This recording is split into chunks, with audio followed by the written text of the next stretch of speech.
আজি আমাৰ যাক আমি পুৰবী বুলি কওঁ আমাৰ NDDB ইয়াত যিটো পুৰবী গাখীৰৰ বৰ্তমান বা পুৰবীৰ জৰিয়তে দুগ্ধ উৎপাদনৰ কাম কৰি আছে ইয়াতে আজি আমি আৰু 1.5 লাখ লিটাৰ গাখীৰ প্ৰসেসিং কৰাৰ বাবে এটা প্লান্টৰ আধাৰশিলা আৰু ভূমি পূজন কৰিলোঁ।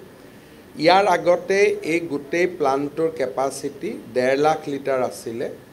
এতিয়া এই প্লান্টৰ কেপাসিটি 3 লাখ লিটাৰলৈকে বৃদ্ধি হ'ব। আজিৰ পৰা 3 বছৰ আগতে আমি এটা সংকল্প লৈছিলোঁ যে অসমত আমি প্ৰতিদিনে 10 লাখ লিটাৰ গাখীৰ আমি প্ৰসেস কৰিম। আজি গুৱাহাটীত 3 লাখ লিটাৰ প্ৰসেসিং ইউনিট স্থাপন কৰা হৈছে।